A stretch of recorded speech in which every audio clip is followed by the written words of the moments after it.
التجربة اللي عشناها، المغامرة اللي عاشها العرب وتحديدا المغرب والأفارقة والأمازيغ وكل المكونات حقيقة اللي جمعتها مظلة المغرب اليوم كانت تجربة فريدة من نوعها. تكلمت في تصريحات سابقة أن التاريخ تغير، الجغرافيا تبدلت، اليوم ما زالت الأرقام تسجل بالنسبة للمغرب. بالطبع المغرب تاج فوق رؤوسنا.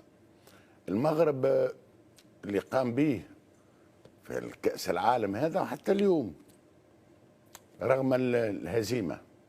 أنا نعرف فرق عربية تخرج من الدور الأول تروح يقولوا انسحاب مشرف. اليوم المغرب يلعب النصف النهائي، ماذا نقول؟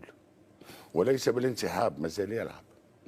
نعرف بلدان عربية عندها 15 يوم اللي روحت ورجعت بطولاتها ودخلوا، المغرب مازال يلعب. أنا نحب تحية كبيرة للمغرب. لولا المغرب هل كان نفس البرنامج يتواصل بهذا الحماس؟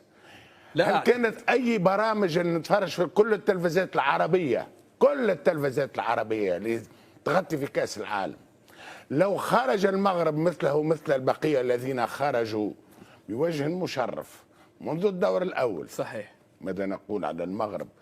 التلفزيات العربية الكل بفضل المغرب انتعشت، بفضل المغرب أصبحت البلاتوات فيها جو، أصبحت البلاتوات فيها حماس، أصبحت البلاتوات بمختلف مواقفها، ونحترم كل المواقف. هذاك علاش أنا أقول الإعلام العربي مدين للمغرب هذا الإعجاز، فات الإنجاز. اليوم نسمع في المقابلة، وخصيصا أنا أفضل استماع للرأي المخالف، استمع للمقابلة وشاهد المقابلة بالتلفزيون الفرنسي. ماذا يقولون في آخر الشوط الأول عندما هاجم المغرب وكانت تلك العملية المقاسية الرائعة والهدف الذي أنقذه جولوريس. الحظ عاند المغرب حقيقة. بالطبع الحظ في الدقيقة الأولى وفي الدقيقة الأخيرة. صحيح. ماذا يقول الإعلام الفرنسي؟ يقول المغرب تخوف فينا، خوفتنا، لو ماروك نو في بور. أحلاها والله بنينة كي نسمعها هكاك بنينة. واحد آخر تعرف شكون؟ مارسيل ديساي. المغرب عذبتنا، لو ماروك نو في شوفرير. واحد آخر معاه يظهر لي فرنانديز يحكي كذلك، يقول لو ماروك نو في ترومبلي، رعشنا.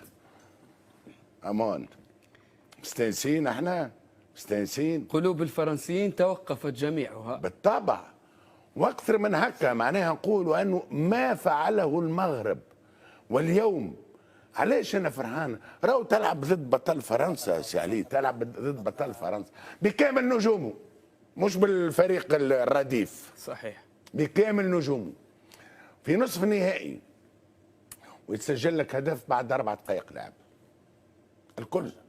الكل نأكد لك فما شكون في حق منا وفينا. لا دقيقة، خلي نوقفوا عند هذه النقطة، نبيك تفسر لي هذه. لا، ما خاطر عندنا ما خاطرنا نحبوا بعضنا برشا العرب، نحبوا برشا، ياسر نحبوا بعضنا.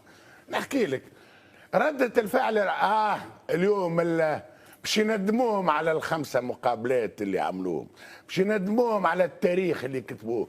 اليوم الحصيلة ستكون المغرب واصل